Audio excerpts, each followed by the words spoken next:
বরিশাল নগরীর ফকিরবাড়ি রোডে অবস্থিত রেটিনা প্লাস কোচিং সেন্টার হঠাৎ করেই তালাবদ্ধ।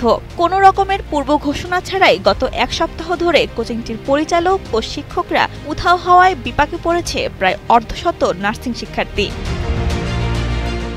প্রতিদিনের মতো ক্লাস করতে এসে শিক্ষার্থীরা দেখতে পান দরজা বন্ধ। বহুবার ফোন করেও পরিচালকের সঙ্গে যোগাযোগ সম্ভব হয়নি বলে অভিযোগ তাদের। রেটিনা প্লাস কোচিং এ একটা ভালো সার্ভিস শুনছি, যার জন্য আমি ভালো। আর আমি সেকেন্ড টাইম, ফার্স্ট টাইম আমি বাসায় বসে পরীক্ষা দিচ্ছি। আমার বাবা খুবই দরিদ্র, আমরা অনেক কষ্ট করে করছি। আর আমি আমার নিজের কষ্টের টাকা দিয়ে আমি এই জায়গায় ভর্তি হয়েছি। আমার বাবা পারে না, সামর্থ্য নাই। তারা 10,000 টাকা নিছে। প্রথম বছর ভালো গাইডলাইন দেবে, এক্সাম আছে, ভালোই আছে, কারণ ওটা ভালো গাইডলাইনের জন্যই আমরা একটা কোচিংয়ে ভর্তি হয়েছি, কিন্তু তারা আমাদের ঠিকমতো ক্লাস দেয় নাই।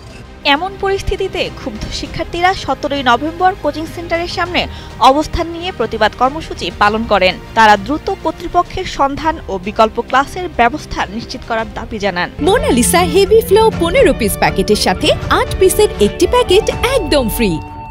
এখন প্রতিষ্ঠানই বন্ধ করে দিয়েছে। আমরা সবাই অনেক টাকা দিয়েছি, ঠিক আছে, আমরা মধ্যবিত্ত ফ্যামিলি দিয়ে আসছি, আমাদের তত টাকা পয়সা নাই যে আমরা অন্য প্রতিষ্ঠানে যেই আমরা ভর্তি হব। হচ্ছে পটুয়াখালী, আর আমার নাম হচ্ছে মারজান আক্তার।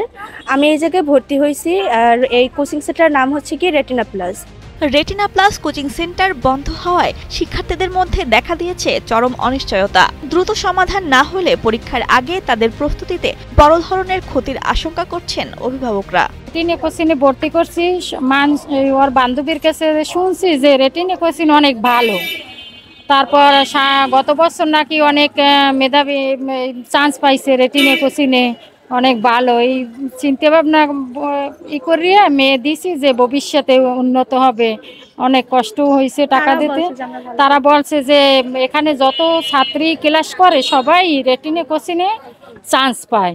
আপনাদের সপ্তাহের ভিতরে 2 দিন পর পর একটা পরীক্ষা নেব, তারপর ক্লাস হবে ভালো। আপনাদের আশা করেন যে আপনার বাচ্চারা রেটিনা কোচিংয়ে চান্স পাইবে।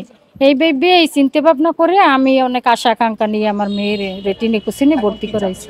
এদিকে ভবনটির মালিকও পড়েছেন বিপাকে। তার দাবি, কোচিং সেন্টার কর্তৃপক্ষ 3 মাসের ভাড়া বকেয়া রেখে গা ঢাকা দিয়েছে।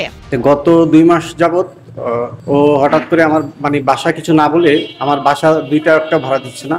এখানে যারা মেয়েরা আছে ওরাও তো আপনারা দেখেছেন এবং আমরাও দেখলাম।